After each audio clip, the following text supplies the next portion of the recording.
ആത്മീയതയുടെ, ആദർശബോധത്തിന്റെ, മാനുഷിക പരിഗണനയുടെ ഒരുപാട് മനുഷ്യർക്ക് വേണ്ട വ്യത്യസ്ത ഉപകാരങ്ങൾ നിസ്വാർത്ഥമായി ചെയ്യുന്നതിന്റെ സൗന്ദര്യവത്തായ രൂപത്തെ ഇവിടെ നിന്ന് പഠിക്കാനും മനസ്സിലാക്കാനും പ്രയോഗിക്കാനും അനുഭവിക്കാനും അവസരമുണ്ട് എന്ന ഒരൊറ്റ കാരണം കൊണ്ടാണ് യഥാർത്ഥത്തിൽ ഈ പ്രസ്ഥാനത്തെ സ്നേഹിക്കുന്നത്. എന്റെ പ്രിയപ്പെട്ട പ്രതിഭകളോട്, രക്ഷിതാക്കളോട്, ഉമ്മമാരോട് വളരെ സ്നേഹത്തോടെ ഞാൻ ഓർമ്മപ്പെടുത്തുകയാണ്. നിങ്ങൾ കേവലം ഒരു 3 അക്ഷരത്തെ മാത്രമായിട്ടല്ല ഈ പ്രസ്ഥാനത്തെ കാണേണ്ടത്. മറിച്ച് നമ്മളൊക്കെ ജീവിതാവസാനം വരെ SSF എന്ന പ്രസ്ഥാനം ഉയർത്തിപ്പിടിക്കുന്ന ഒരാശയത്തെ മനസ്സിൽ പേറി ജീവിച്ചങ്ങ് മരിക്കണം എന്ന് വിചാരിക്കാനാണ്, അങ്ങനെ ആഗ്രഹിക്കാനാണ്. എന്തുകൊണ്ട് അങ്ങനെ ആഗ്രഹിക്കണം? അതിനൊരൊത്തുത്തരവേ ഉള്ളൂ. ആ ചോദ്യത്തിനൊറ്റ ഉത്തരമേ ഉള്ളൂ.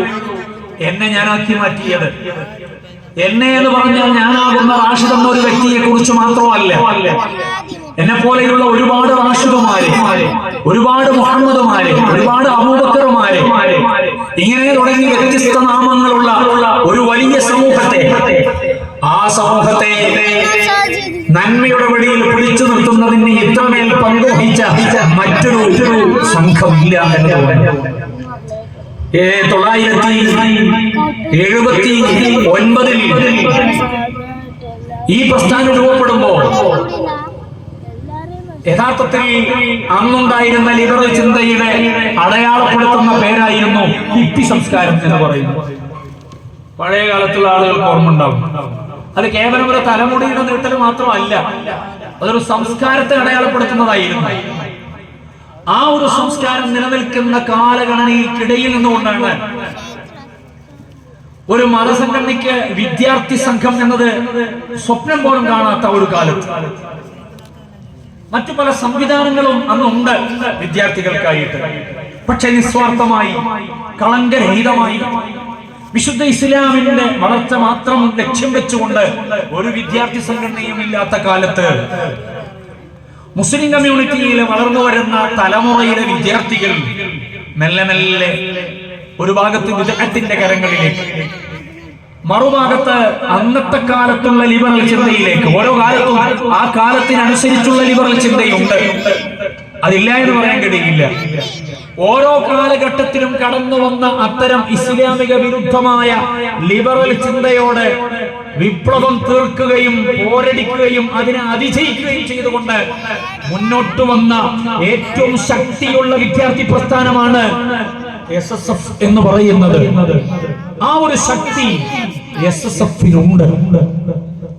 അങ്ങനെയുള്ള ആ പോയ കാലത്തെ ഒരു സാഹചര്യത്തിൽ നിന്ന് പണ്ഡിതന്മാരോട്, സാദാത്യങ്ങളോട്, ഈ വിശുദ്ധ മതത്തിന്റെ ശരിയായ ആശയങ്ങളോട്, മതവിരുദ്ധരായ ആളുകളോടുള്ള അകലം പാലിക്കുന്നതിടത്തേക്ക് ആ കാലഘട്ടത്തിലെ വിദ്യാർത്ഥികളെ കൈപിടിച്ചു കൊണ്ടുവന്നിട്ടുണ്ട് ഈ സംഘടന.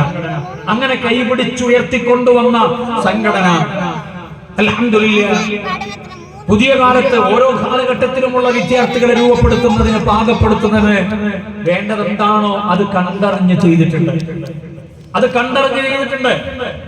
ഞാൻ നിങ്ങളുടെ മുന്നിൽ ആത്മാഭിമാനത്തോടെ ഇന്നത്തെ ദിവസം സംസാരിക്കുന്നുവെങ്കിൽ ഈ മൈക്കിന് മുന്നിൽ എന്തെങ്കിലും ചടുലമായി സംസാരിക്കാനുള്ള ധൈര്യം തന്നെയെടുത്ത് എനിക്ക് SSF-നെ മാറ്റി നിർത്താൻ കഴിയില്ല എന്നതാണ് ഈ സമയത്ത് ഓർമ്മപ്പെടുത്താനുള്ളത്. അത് എന്നെ മാത്രമല്ല, ഇന്ന് ലോകാടിസ്ഥാനത്തിൽ തന്നെ ഇസ്ലാമിക ദഅവത്ത് നിർവഹിക്കുന്ന പണ്ഡിത പ്രതിഭകളെ, ശ്രേഷ്ഠരായ സമസ്തയുടെ സാത്വികരായ പണ്ഡിതന്മാരെ മാറ്റി നിർത്തിയാൽ പുതുതലമുറയിലെ, യുവതലമുറയിലെ പണ്ഡിതന്മാരെ ഓരോരുത്തരെയും പരിശോധിച്ചു നോക്കിയാൽ അവിടങ്ങളിൽ നിന്ന് നമുക്ക് മനസ്സിലാക്കാൻ കിട്ടുന്ന ഒരു സത്യമുണ്ട്.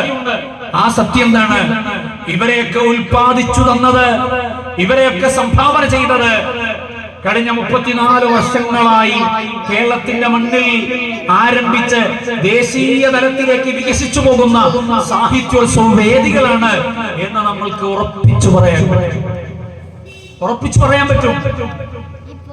അഹ്ലുസുന്നയുടെ ആദർശത്തെ കൃത്യമായി അവതരിപ്പിക്കുന്നിടത്ത്, ഇസ്ലാമിന്റെ സൗന്ദര്യമുള്ള ആശയങ്ങളെ മനുഷ്യരിലേക്ക് പകർന്നു കൊടുക്കുന്നിടത്ത് പ്രതിഭാസത്തെ ഉപയോഗപ്പെടുത്തിയിട്ട് തന്റെ തൂലികയെ ചലിപ്പിച്ചും നാവിനെ പ്രയോഗിച്ചും തന്റെ മറ്റു ആവിഷ്കാരങ്ങളെ കൃത്യമായി ഉപയോഗപ്പെടുത്തിയും വലിയ ദഅവത്ത് നിർവഹിക്കുന്ന ശ്രേഷ്ഠരായ ഒരു പറ്റം നല്ല കഴിവുള്ളവരെ ഈ മണ്ണിൽ മതത്തിന് വേണ്ടി മറ്റൊരു താല്പര്യങ്ങളില്ലാതെ സൃഷ്ടിച്ചിട്ടുണ്ടെങ്കിൽ ആ സൃഷ്ടിച്ച് സമർപ്പിച്ച പ്രസ്ഥാനത്തിന്റെ പേരാണ് SSF എന്ന് പറയുന്നത്.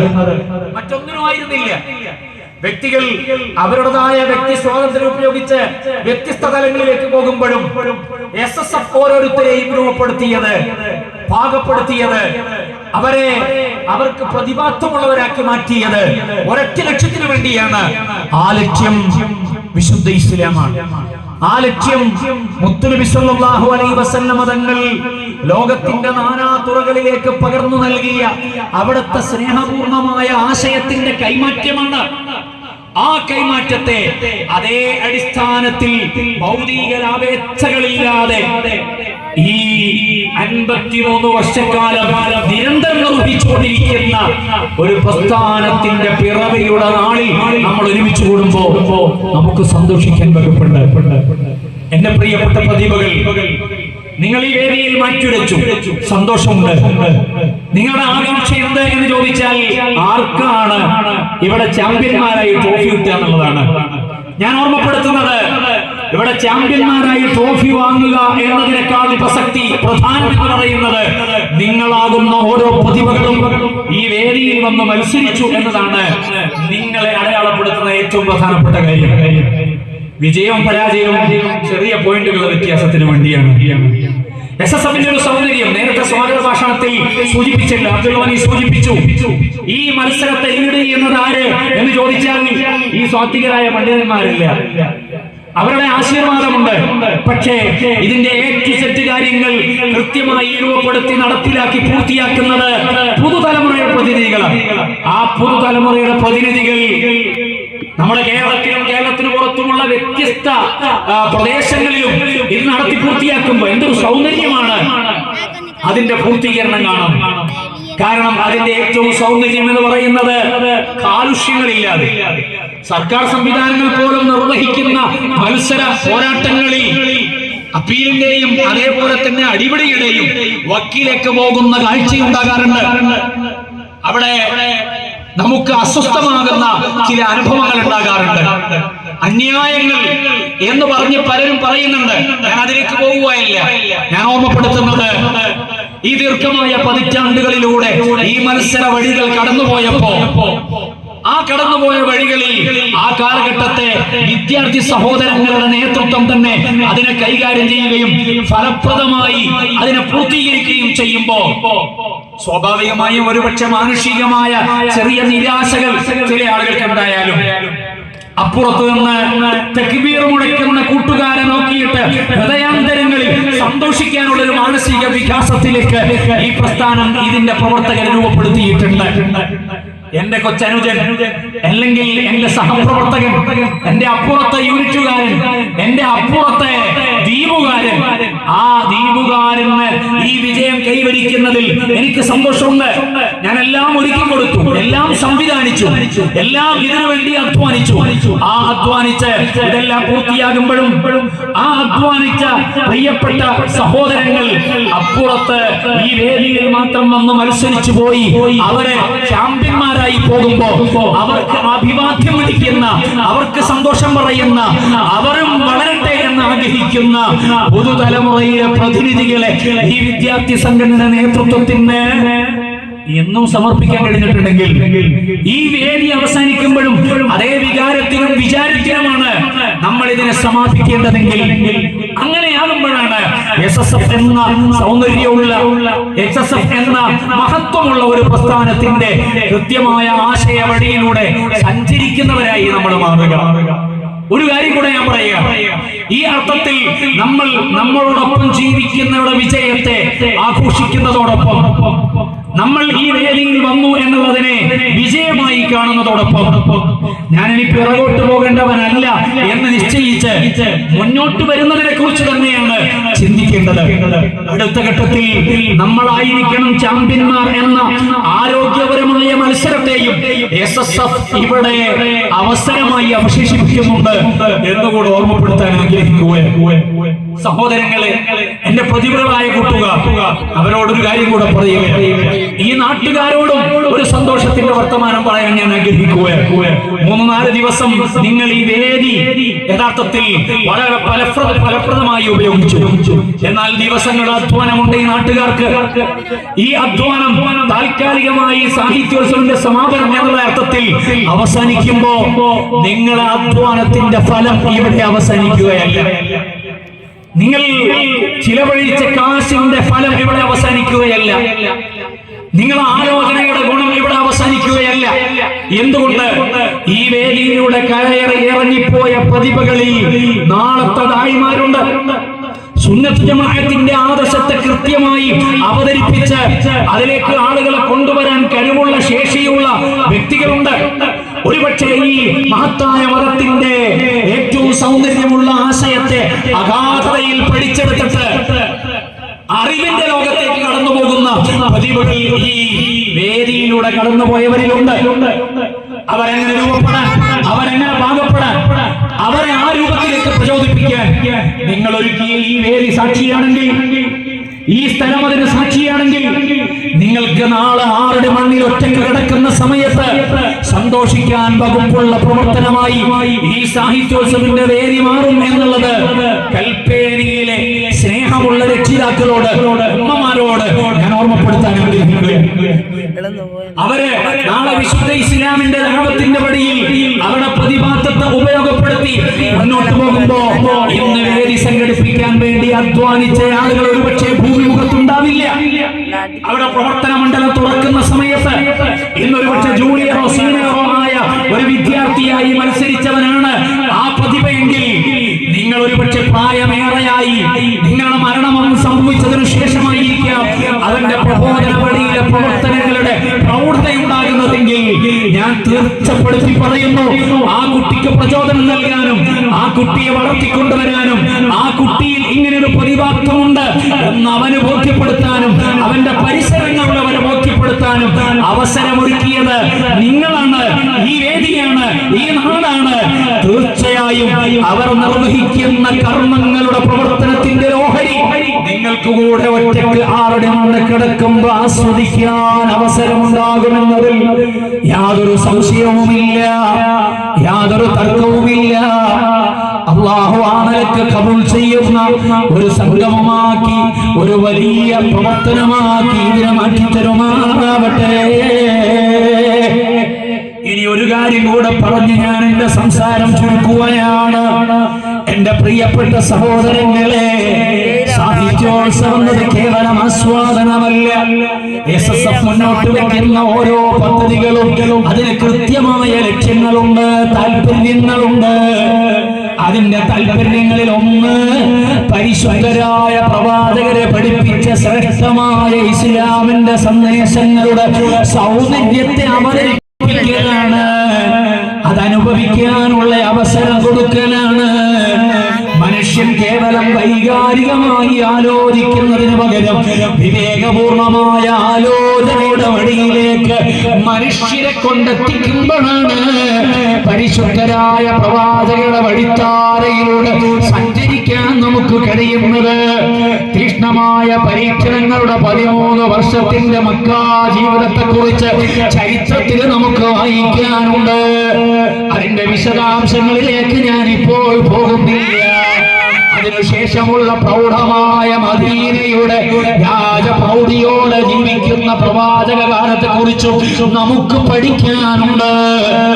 ഈ 2 പാഠങ്ങൾ പഠിക്കുമ്പോഴും മനുഷ്യൻ പ്രതിസന്ധിയിലേക്ക് വരുമ്പോൾ ഏതിനെയാണ് നിങ്ങൾ പിൻപറ്റേണ്ടത്, ആ ഘട്ടത്തെ കുറിച്ച് ചർച്ച ചെയ്യുമ്പോൾ സാത്വികരായ പണ്ഡിത ശ്രേഷ്ഠർ ഓർമ്മപ്പെടുത്തിയത് അതേ മക്കയിൽ പ്രതിസന്ധികളെ അതിജയിക്കാൻ കഷ്ടപ്പാടുകൾ സഹിച്ച് ജീവിച്ച മുത്തുനബിയുടെ ജീവിതാനുഭവങ്ങളുണ്ടല്ലോ, ആ ജീവിതാനുഭവങ്ങളിലെ നിലപാടുകളെ ചേർത്ത് വെച്ചുകൊണ്ടാണ് യഥാർത്ഥത്തിൽ നിങ്ങൾ മുന്നോട്ട് പോകേണ്ടതെന്ന് പഠിപ്പിക്കപ്പെടുമ്പോ അതേസമയം വിശുദ്ധ ഇസ്ലാമിന്റെ ദഅവത്തിന്റെ വഴിയിൽ മുന്നേറ്റത്തിന്റെ കാഴ്ചകൾ കാണാൻ കൊതിച്ചു കഴിയുന്ന മദീനയിലെ പാഠശാലയെ വിസ്മരിച്ചു പോകാതെ എന്റെ ജീവിതം അവസാനിക്കുന്നതിന് മുമ്പ് അനുഗ്രഹീതരായ പ്രവാചകരെ വളർത്തിയെടുത്ത ഈ ആശയത്തെ ഏതു നാടുകളിലേക്കാണ്, ഏതു മനുഷ്യരിലേക്കാണ്, ഏതു സ്ഥലങ്ങളിലേക്കാണ്,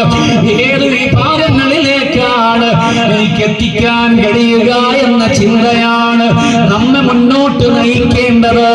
ജസീറത്തുൽ അറബിന്റെ നാട്ടിൽ ഇസ്ലാമിന്റെ ആശയത്തെ കൈമാറ്റം ചെയ്തു നിൽക്കുമ്പോഴാണ് സ്വന്തം നാട്ടിലേക്ക് തിരിച്ചു പോകാൻ കഴിയാത്ത പരിതസ്ഥിതിയിൽ മക്കയിൽ നിന്ന് മദീനയിൽ വന്ന് മക്കം ഫതഹ് സംഭവിക്കാത്ത സാഹചര്യത്തില് മദീനയുടെ പാഠശാലയിൽ നിന്ന് മുത്തുനബി സ്വല്ലല്ലാഹു അലൈഹി വസല്ലം തങ്ങൾ ഒരു സ്വപ്നം കാണുന്നുണ്ട്. ആ സ്വപ്നം എന്താണെന്നറിയോ? അതേ മറ്റൊന്നുമായിരുന്നില്ല. അറബ് നാടുകളുണ്ട്, ആ അറബ് നാടുകളിൽ പ്രൗഢമായ നിലനിൽക്കുന്ന രാജ്യങ്ങളുണ്ട്, സാമ്രാജ്യങ്ങളുണ്ട്. അന്നത്തെ ഇന്നത്തെ അമ്മാവനെ പോലെ അന്ന് പരിലസിക്കുന്ന കിസ്റ രാജാവുണ്ട്, പേർഷ്യൻ രാജാക്കളുണ്ട്, റോം സാമ്രാജ്യമുണ്ട്. ഇതെല്ലാം നിലനിൽക്കുന്ന കാലത്ത് ആ കാലഗണനയിൽ ജനിച്ചു വീണ മണ്ണിലേക്ക് തിരിച്ചു പോയിട്ടില്ല. ആ സമയത്ത് പ്രിയപ്പെട്ട അനുചരന്മാരോടൊത്തു നിന്നുകൊണ്ട് ലോകത്തിന്റെ നേതാവ് കാണുന്നൊരു സ്വപ്നമുണ്ട്. ആ സ്വപ്നം എന്താണെന്നറിയോ? അതേ റോമുണ്ടല്ലോ, പേർഷ്യയുണ്ടല്ലോ, അവിടങ്ങളിൽ എങ്ങനെയാണ് വിശുദ്ധമായ ഈ മതത്തിന്റെ ആശയങ്ങൾ എത്തിക്കാൻ കഴിയുക? അധികാരങ്ങളെ കൈയാളാനല്ല, സാമ്പത്തിക ലാഭങ്ങളല്ല. വിശുദ്ധ ഇസ്ലാമിന് അങ്ങനെ അജണ്ടയുണ്ടായിരുന്നില്ല. പ്രിയപ്പെട്ട പ്രവാചകർ അങ്ങനെ ആലോചിച്ചിരുന്നില്ല. അങ്ങനെയായിരുന്നെങ്കിൽ വലിയ സാമ്രാജ്യങ്ങൾ പണിതു തീർക്കാൻ ലോകാനുഗ്രഹിയായ മുത്തുനബി സ്വല്ലല്ലാഹു അലൈഹി വസല്ലം തങ്ങൾക്ക് കഴിയുമായിരുന്നല്ലോ. എന്നാൽ അവിടുന്ന് അങ്ങനെയല്ലല്ലോ ചെയ്തത്. പിന്നെ എങ്ങനെയാണ്? അതാ ഈന്തപ്പനയോലയിൽ അവിടുത്തെ വിശുദ്ധമായ ഭൂമേനി വെച്ച് കിടന്നിട്ട് വിശ്രമം കഴിഞ്ഞ് എഴുന്നേറ്റിരിക്കുമ്പോ പ്രിയപ്പെട്ട അനുചരന്മാര് കാണുന്ന കാഴ്ച എന്താണ്? അവിടുത്തെ ശരീരം എന്ന് പറയുന്നത് എത്ര മൃദുലമാണ്, ആ നിറം എത്ര സൗന്ദര്യമുള്ളതാണ്. ആ ശരീരം അതാ ഈന്തപ്പനയോലയിൽ നിന്ന് ഉയർത്തി വെച്ച് കിടതാൻ എഴുന്നേറ്റ് നിൽക്കുമ്പോൾ ഈന്തപ്പനയോലയുടെ അടയാളങ്ങൾ ലോകാനുഗ്രഹിയായ പ്രിയപ്പെട്ട പ്രവാചകരുടെ ഭൂമേനിയിൽ പതിഞ്ഞ് ചുവന്ന് തുടുത്ത് നിൽക്കുന്നത് കണ്ടപ്പോഴാണ് ഉമർ തങ്ങൾ ചോദിച്ചു പോയത്, യാ റസൂലല്ലാഹ്, അങ്ങയ്ക്കൊരു വിരിപ്പ് നല്ലത് ഞങ്ങൾ ഒരുക്കിയാൽ അതിന് സമ്മതമാകുമോ? അനുമതി തരുമോ? അവിടുത്തെ മറുപടി ആയിക്കോട്ടെ എന്നല്ല.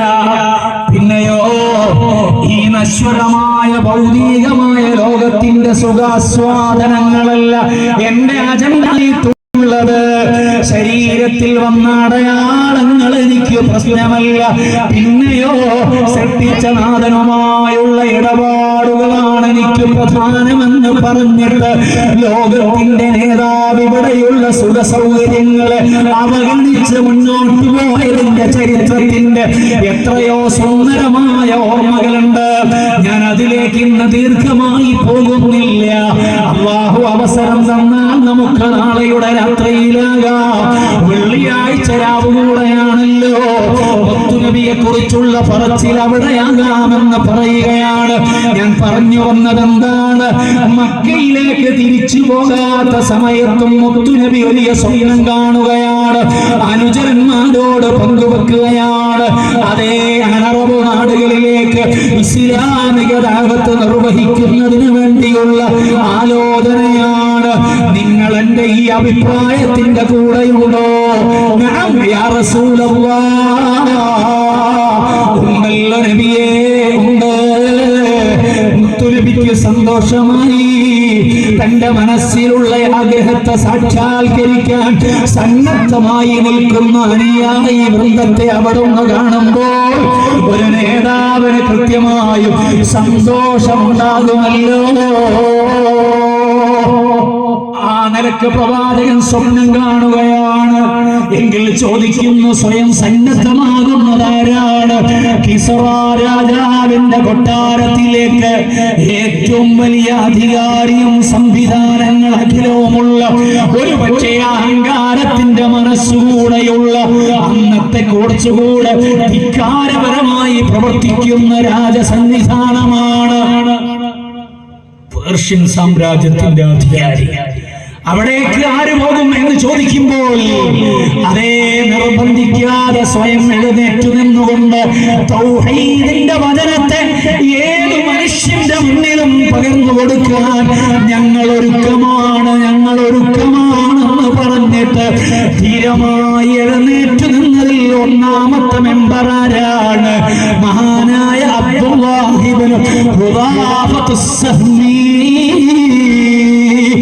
റളിയല്ലാഹു അൻഹു ആണ്. അവിടുത്തെ കിസ്റ രാജാവിന്റെ കൊട്ടാരത്തിലേക്കുള്ള ദഅവത്തിനു വേണ്ടിയുള്ള സഞ്ചാര വഴികളെ കുറിച്ച് ഇൻഷാ അല്ലാഹ് നാളെ നമുക്ക് സംസാരിക്കാം. ദീർഘമായി പറയേണ്ടതുണ്ട്. ഞാൻ അതിലേക്ക് പ്രവേശിക്കുന്നില്ല. ഞാൻ പറഞ്ഞതിനെ പൂർത്തീകരിക്കുകയാണ്. പരിമിതികളുള്ള സമയത്തും പ്രൗഢമായ ലക്ഷ്യം മനസ്സിൽ വെച്ച് ഇസ്ലാമിന്റെ വളർച്ചയെ കൊതിക്കുന്ന നേതാവിനെയും അനുയായികളെയുമാണ് മദീനയുടെ മരുപ്പറമ്പിൽ നിന്ന് കാണാനുള്ളത്. കേരളം എന്ന ഗ്രാമത്തിന്റെ അന്തർഭാഗത്തു നിന്ന് സ്വാത്വികരായ പണ്ഡിതന്മാരുടെ തണലിലായി SSF എന്ന വിദ്യാർത്ഥി സംഘടന രൂപപ്പെട്ട് അത് നല്ല പിച്ച വെച്ച് വളർന്നു വന്നപ്പോൾ ഓരോ കാലഘട്ടത്തിലെയും ആ സംഘടനയുടെ നേതൃത്വം പറഞ്ഞില്ലേ, ഇന്ത്യൻ ഗ്രാൻഡ് മുഫ്തി സുൽത്താനുൽ ഉലമ SSF സംസ്ഥാന തലത്തിൽ രൂപപ്പെടുത്തുന്നതിന് മുമ്പ് തന്നെ വിദ്യാർത്ഥികൾക്കൊരു സംഘം വേണമെന്ന് ആലോചിച്ച നല്ല നിലപാടുള്ള കാര്യബോധമുള്ള കാലത്തെ നേരത്തെ നോക്കി മനസ്സിലാക്കാൻ കഴിവുള്ള ഈ ഉമ്മത്തിന്റെ വളർച്ചയെ മാത്രം കൊതിക്കുന്ന, ഈ മതത്തിന്റെ ഔന്നിത്യത്തെ മാത്രം താല്പര്യപ്പെടുന്ന, ഈ സമുദായത്തിൽ വളർന്നു വരുന്ന തലമുറയുടെ നല്ല ഭാവിയെ കുറിച്ച് മാത്രം എപ്പോഴും ആലോചിക്കുന്ന ആ പ്രിയപ്പെട്ട നേതാവിന്റെ ഹൃദയം ചേർത്ത് വെച്ചുകൊണ്ടുള്ളൊരു വിളിയുണ്ട്. ഓ എന്റെ പ്രിയപ്പെട്ട SSFകാരെ എന്ന സ്നേഹത്തിന്റെ വിളിയുണ്ട്. ആ വിളി വെറും വിളിയല്ല, അതരവ്യായാമല്ല, അന്തരാളങ്ങളിൽ ചേർന്ന് നിൽക്കുന്ന സ്നേഹത്തിന്റെ വിളിയാണ്. അവിടുത്തെ ജീവിതത്തിലെ ചില പ്രതിസന്ധി അനുഭവിച്ചിട്ട് ആ രോഗം കുറച്ചു മാറി വന്നതേയുള്ളൂ. ആളുകൾ കൂറുകൾ കൂടുതൽ സമീപിക്കുന്ന ഘട്ടമല്ല, സംസാരിച്ച് തുടങ്ങിയിട്ടേയുള്ളൂ. അന്ന് SSFന്റെ സംസ്ഥാന കമ്മിറ്റിയിലുള്ളത് കൊണ്ട് മാസങ്ങളായല്ലോ. ഇഷ്ടപ്പെട്ട നേതാവിനെ കണ്ടൊന്ന് സംസാരിച്ചിട്ട് സംഘടനയുടെ പ്രധാനപ്പെട്ട എന്തു കാര്യങ്ങൾ ഉണ്ടാകുമ്പോഴും അവിടത്തേക്ക് ചെന്നിട്ട് ഉപദേശം നേടിയിട്ട് ആശീർവാദം സ്വീകരിച്ചിട്ട് പ്രവർത്തന ഗോതയിലേക്ക് ഇറങ്ങലാണ്. അത് കുട്ടിയിട്ട് കുറച്ചു നാളുകളായി ഒന്ന് സംസാരിക്കണമെന്ന കൊതിയോട് ആ മഹാമനുഷ്യന്റെ സവിധത്തിലേക്ക് എത്തിച്ചേർന്നപ്പോൾ ഹൃദയം തുറന്നു വെച്ച പറഞ്ഞൊരു വാചകമുണ്ട്.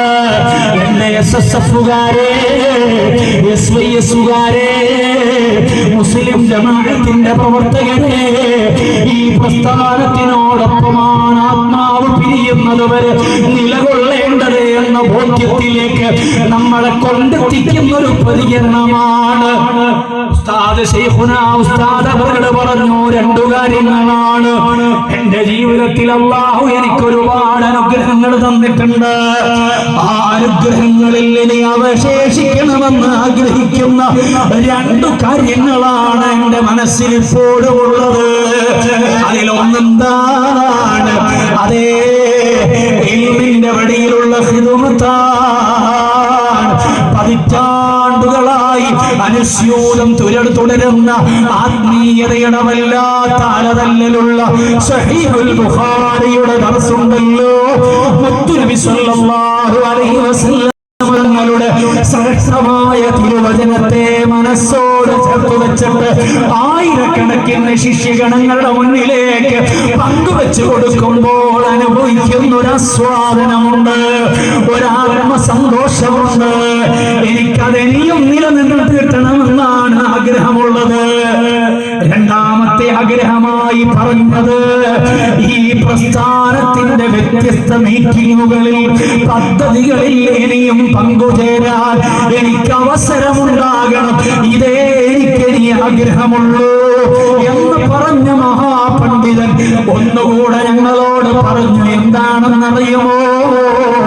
ഓ SSFകാരെ, ഉസ്താദിന്റെ സ്നേഹത്തോടെയുള്ള വിളിയാണ്. ആ വിളി വിളിച്ചിട്ട് പറഞ്ഞു, നിങ്ങളാണ് ഇനി ഞങ്ങൾക്ക് പ്രതീക്ഷയായിട്ടുള്ളത്. ഞങ്ങൾ ക്ഷീണിച്ചു പോയി. ഈ അഹ്ലുസുന്നയുടെ ആദർശത്തിന്റെ മുന്നേറ്റത്തിന്, വിശുദ്ധമായ ഇസ്ലാമിന്റെ മുന്നേറ്റത്തിന് നിങ്ങളെ പോലെയുള്ള യുവാക്കളും വിദ്യാർത്ഥികളുമാണ് ഇനി മനസ്സിൽ സമാധാനം നൽകുന്നത് എന്നൊരു വാചകം കൂടെ സംസാരിച്ചു തുടങ്ങി വരുന്ന കാലത്ത് ഈ പ്രസ്ഥാനത്തിനകത്ത് പ്രവർത്തിക്കുന്ന പ്രിയപ്പെട്ട കൂട്ടുകാരെ നോക്കിയിട്ട് ആ നേതാവ് പറഞ്ഞെങ്കിൽ ആ വാചകത്തെ അന്യർത്ഥമാക്കും വിധത്തിൽ ഇനിയുള്ള നാളുകളിലും നമ്മൾ പ്രവർത്തിച്ചേ പറ്റൂ.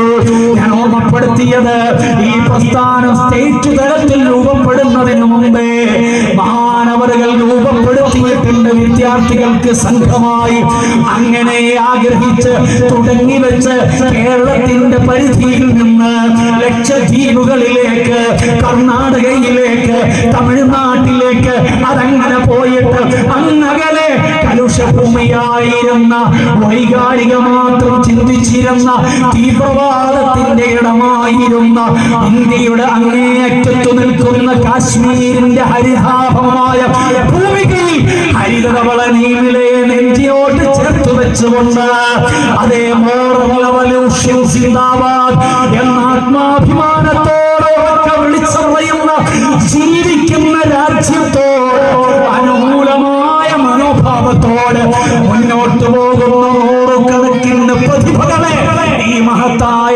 SSF എന്ന പ്രസ്ഥാനത്തിന്റെ വഴിയിലൂടെ രൂപപ്പെടുത്താൻ കഴിഞ്ഞിട്ടുണ്ടെങ്കിൽ, അങ്ങനെ രൂപപ്പെട്ടു വന്ന നൂറുകണക്കിന് പ്രതിഭകളാണ് ദേശീയ സാഹിത്യോത്സവം നടക്കുമ്പോ ഇൻഷാ അല്ലാഹ് കേരളത്തിലായിരുന്നു നേരത്തെ പ്രഖ്യാപിച്ചതെങ്കിലും സമസ്തയുടെ 100 പ്രകാശ വർഷങ്ങളുടെ പ്രൗഢമായ ആഘോഷ ലഹരിയിലാണ് അവിടെയുള്ളത്. സമസ്ത സെഞ്ചുറിയുടെ സമാപനം അവിടെ നടക്കുന്നത് കൊണ്ട് അതങ്ങ് ചെന്നൈയിലേക്കോ അല്ലെങ്കിൽ UPയിലേക്കോ രണ്ടാമൊരു സ്ഥലത്തേക്ക് മാറ്റപ്പെടുന്നുണ്ട്.